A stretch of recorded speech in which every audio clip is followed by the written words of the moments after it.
రాష్ట్ర వ్యాప్తంగా జరుగుతున్న రైతు పోరు అనేటటువంటి కార్యక్రమం ఈరోజు రైతుల పక్షాన రైతులకు జరుగుతున్నటువంటి అన్యాయాన్ని ప్రశ్నిస్తూ ఈరోజు జగన్మోహన్ రెడ్డి గారు రాష్ట్ర వ్యాప్తంగా ఈ కార్యక్రమాన్ని చేపట్టడం జరుగుతోంది.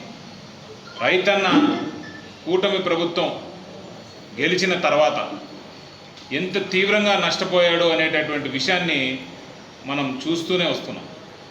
గిట్టుబాటు ధర లేక పండించిన పంట అమ్ముడు పోతుందో లేదో అనేటటువంటి ఒక అనుమాన పరిస్థితుల్లో ఈరోజు ఉన్న తరుణంలో కనీసం వేసిన పంటకు యూరియా ఇవ్వలేనటువంటి పరిస్థితుల్లో ఈరోజు రైతుల్ని ఈ ప్రభుత్వం పెట్టడం అనేది నిజంగా దయనీయమైనటువంటి పరిస్థితిని చూపిస్తాం.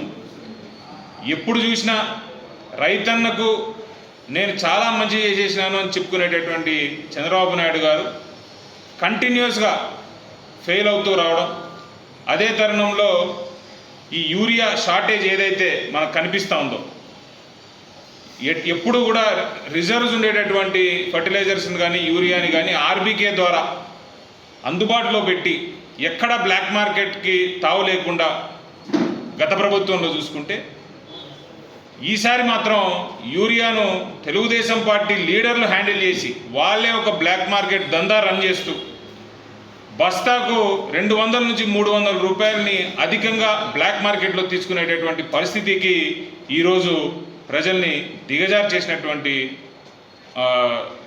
ఇది మనం చూస్తూ ఉన్నాం.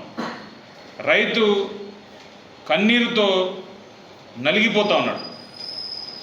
కుప్పం నియోజకవర్గంలో దీని మీద ప్రశ్నిస్తూ ఈరోజు ఈ రైతు పోరులో పార్టిసిపేట్ చేయడానికి వైఎస్ఆర్సీపీ కార్యక్రమాన్ని ముందుకు తీసుకొని వెళ్ళడానికి మా పార్టీ క్యాడర్ అంతా కూడా రెడీ అయ్యి ఈరోజు మరి ధర్నా చేయాలనేటటువంటి తరుణంలో ఇక్కడ ఉండేటటువంటి పోలీస్ శాఖ కేవలం 5 మందికి మేము పర్మిషన్ ఇచ్చినాము, 5 మంది మాత్రమే మీరు వెళ్ళి ఆర్టీఓ గారికి రిప్రజెంటేషన్ ఇవ్వాలి, అలాగే ఎటువంటి షార్టేజ్ లేదు కాబట్టి మీరు ఎటువంటి ర్యాలీలు కానీ ఎటువంటి ధర్నాలు కానీ చేయడానికి వీలు లేదని చెప్పి ఈరోజు మరి ఆంక్షలు పెట్టి మీరు కానీ సెక్షన్ 30 యాక్ట్